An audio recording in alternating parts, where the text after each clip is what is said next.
Welcome to Season 6 of Wookie Drives. I've got some big plans this year and some interesting cars in the pipeline.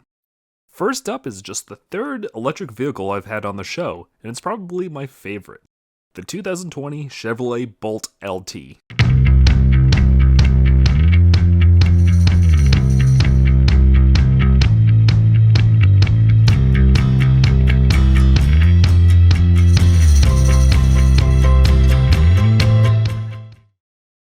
People complain that manufacturers are focusing on big money luxury cars and pickup trucks in their pipeline for EVs. Well, I will point those people towards Chevrolet of all companies. Surprisingly, it was one of the most forward thinking of the American manufacturers in the 2010s.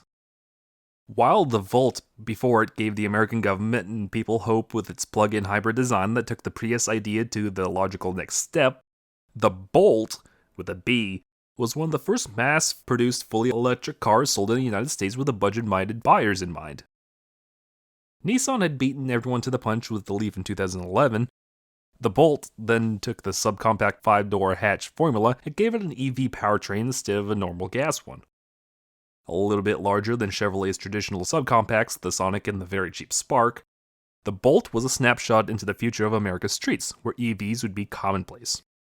Yeah. People are expectedly kicking and screaming against the idea of electric vehicles as a whole, but they argue that a car like the Bolt is the proper way to build a subcompact hatchback in these modern times. It doesn't compromise its packaging because it doesn't have to share its platform with the traditional internal combustion engine, allowing the designers at GM Korea to focus on maximizing interior space for passengers. This means while it's a small car on the outside, it feels absolutely spacious on the inside. At 6 foot 3 inches and very fat, I can stretch out in the front seats comfortably, while leaving plenty of room for me to also sit in the back without being cramped. While its direct predecessor was an EV version of the even smaller Spark that was made for government compliance, the Bolt sits on GM's new BEV2 or BEV2 platform, designed for small EVs from the ground up. It's GM's first dedicated EV platform in almost 20 years. And the 2 in the BEV2 chassis platform designation is supposed to represent that GM considers the GM EV1 to be retroactively known as the BEV1 platform, despite both platforms sharing absolutely nothing between them, as well as an ocean of time between. The BEV2 chassis is an EV skateboard-style chassis, and the 60 kilowatt-hour battery designed by LG Chems sits underneath the seats, and it weighs approximately 960 pounds. We will get to the battery later. Shut up. The GM-designed traction motor sits between the front wheels like a traditional ICE engine and supplies power to both wheels equally. The electric motor has an output of 150 kilowatts and 361 newton meters, or around 200 horsepower and 266 foot-pounds of torque in traditional dumb car guy numbers.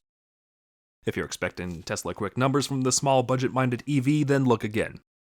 The Bolt has a 0 to 30 in 2.9 seconds and a 0 to 60 in just under 7, and a top speed of 91 miles per hour. But I believe that we've been spoiled with high-end EVs where their one main party trick is an acceleration that tries to detach your retinas. While that may be cool for impressing your friends for the first time, it really just ends up being a party trick at the end of the day. Electric motors allow for an almost instant acceleration, as they don't suffer from the power loss a traditional ICE powertrain does. But that's all fun and games until you factor that EVs are much heavier than their ICE counterparts due to the lithium battery packs. The Bolt isn't an exception, as it tips the scales of 3,583 pounds compared to the Sonic hatch's weight that comes in between 2,896 pounds and 2,921 pounds, depending on the engine and drivetrain options. That eyelid peeling 0 to 60 is all fun and games until you have to stop and at a high rate of speed. Those heavy cars cause a lot of damage, and there is the fire risk that a battery pack being split open because you try to beat a V6 Challenger from a stoplight, lost control, and spun into a light pole. But circling back to the Bolt, those paltry acceleration times compared to the ICE Sonic are not bad. The Sonic has a 0 to 60 of around 8 seconds. The Bolt may not upset the contents of your stomach, but it still feels swift. It accelerates like a normal car should, and it's certainly not slow. This is perfect for a subcompact electric hatch that's meant for suburban and city driving. It'll quickly merge into traffic with ease, and it also won't get you into trouble when you're not paying attention and lose traction. Again, I would argue that this plays into the Bolt's strengths as it drives like a normal car and not a party trick like the Tesla or other bigger budgeted EVs. Range for this 2020 model was actually bumped up from the previous model years, up from 238 miles to 259 miles. But there's a very big but with that range, and we'll get back to that in a little bit, shut up. Circling back to the packaging, the little Bolt benefits from its EV architecture excellently. The front seats are comfortable, which was a complaint about the first couple model years of the Bolt, and not having to make room for a transverse mounted four-banger up front means that the front firewall is pushed forward for maximum legroom. Helping with the spaciousness up front is the fact that the center console doesn't connect with the dash, allowing the floor to be opened up underneath. The cup holders do look a little small and awkward, but it wasn't something the owner Alex brought up as a complaint to me. Adding to the airiness is the big sloping windshield, and GM did think of the potential blind spots of giant A-pillars, included these great little front quarter windows up here like in the Ford Fiesta. Also, the BEV2 chassis design allows for the front seats to be mounted slightly lower than normal, adding to the fantastic headroom. The rear has slightly less headroom as the rear seats that sit actually just a tad higher in this kind of weird stadium seating design, but I, as a 6'3" individual, had fantastic legroom, and the large door opening allows me to get in and out with ease. The rear seats do fold flat, and this opens up the cargo area even more. Higher trim models even come with a spare tire, a seemingly rarer and rarer offering in newer cars, but this base LT model does not. You just get the tow hook and the little kit here. Interior quality is about what you expect from a budget-minded GM car. The hard plastics are not good. It's GM, and this is a budget-minded GM after all. Yes, this 2020 LT started at $37,000, which, while cheaper than the Model 3 and the Hyundai Kona EV, it was still a significant investment over Chevy's other subcompact offerings at the time, the Sonic and the Spark. It does share switchgear and the steering wheel from other Chevys, but that's just something you expect in a Chevy. The buttons and switches are exactly what you'd find in my 2019 Malibu, but the Bolt does include them in this uniquely designed dash and screen displays. As for the price, the recently introduced 2022 redesign, which essentially is just a new nose on the Bolt, drops that base price to $31,500, inching the Bolt more and more towards that true budget-minded subcompact option. This is huge for the Bolt, as this was actually the first sub-$50,000 EV sold in the United States, beating the highly touted Tesla Model 3s at the market by almost a full market year. But while the Model 3 tries to be a premium compact that could be a trendy alternative to that of a 3 Series, despite what the stands in Tesla claim, the Bolt was always intended to be truly an EV for the masses, especially when the second gen and its slightly larger EUV counterpart. Rounding up the interior, the updated seats are decently comfortable, something the 2017 and 2018 models really lacked, and the white pleather accents the dash well. It feels modern, and if you look past those little Tykes plastic door cards and cup holders, it actually feels nice. On the road, as mentioned before, it feels like a normal car. This is a plus, as I argued earlier. While not luxury car quiet for road noise like the Model 3, the silent EV application adds to the pleasant experience. The shifter is a little funky to get used to. Grab the side button and flick it back to get into drive, or forward for reverse. Slap it back again to get into low, and you have instant access for one pedal driving, which is adjustable. You can also manually use the regen brake outside of low with the paddle behind the left side of the steering wheel. There's a sport mode that does quicken up throttle response, so it says, but I didn't really think it improved performance over what I already enjoyed in normal mode. The dash display is big and easy to understand, your battery levels is big green bar graph to the left, and remaining mileage is clearly marked. On the right hand side is your usage/regen levels in yellow. Speed of course is in the center for you to clearly see. Top of the line Premier models had radar cruise, while this base LT that this one is just has a traditional cruise. When you're done your drive, the car gives you a summary and on the entertainment screen, allowing you to look at your mileage, energy consumption, and even a screen that gives you little grades on the different aspects of the said drive. Once again, the Bolt is an excellent little car on the road. Maybe it's that little extra weight over the Sonic. The owner, Alex, kind of mentioned this, that it just doesn't bounce around like you would expect with a subcompact car. It just feels planted and smooth and just drives pleasantly.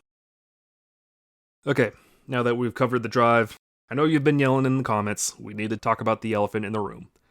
The massive battery recall. In November of 2020, GM recalled 50,932 bolts built from 2017 to 2019 for a risk of the batteries catching fire. GM said that the batteries built at LG Chem's Ochang Korea plant had a risk of catching fire when charged to full or close to capacity. As a precautionary measure, GM issued a software update that cut the battery charge capacity up to just 90% of the original advertised capacity, while urging owners of 2017 and 19 models to set their target charge level to 90% or use the Bolt's Hilltop Reserve mode until they could get their update. On top of that, the National Highway Traffic Safety Administration recommended the owners park their Bolts outside and away from buildings until they could get the update. On August 20th of 2021, GM issued a recall for every Bolt ever sold, including the new 2022 Bolts and Bolt EUVs, so GM could replace the batteries completely.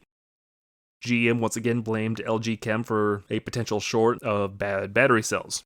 GM said that they were seeking reimbursement from the Korean giant and expected to face an expense of over $1.8 billion to replace all of those batteries. But with the replacement battery, all cars now had the 2020 or newer 259 mile range, and GM will warranty the new battery for 8 years. While the battery debacle was a very big black eye for Chevy's small EV, I still like the Bolt. While other EVs scream future at you, the Bolt tries to be a regular and car. It drives normally, and it doesn't try to wow you with fancy tech like other EVs.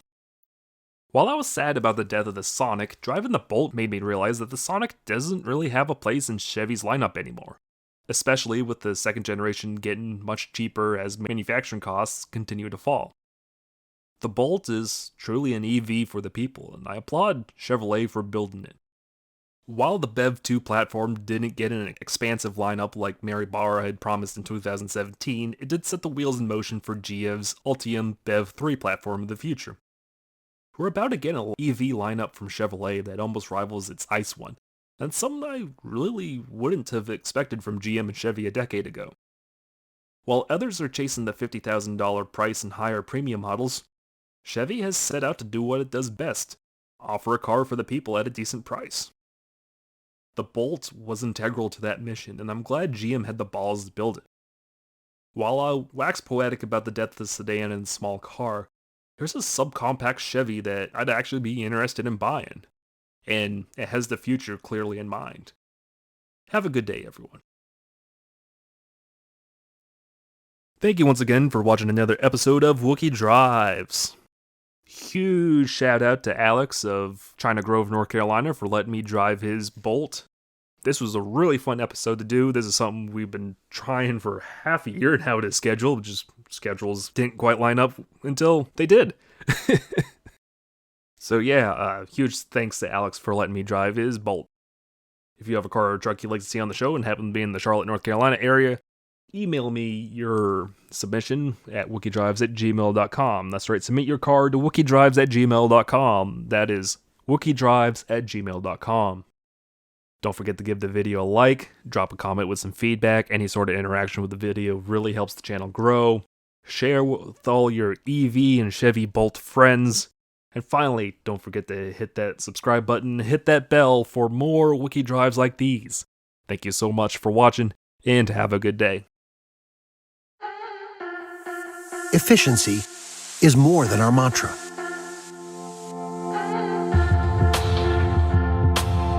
It's our design model. An obsession with detail. It flows around us.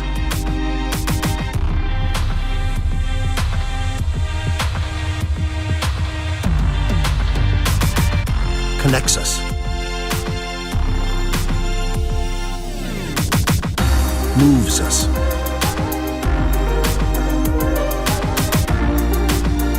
Even guides us. Introducing the 2017 Chevrolet Bolt EV. All electric, all aboard.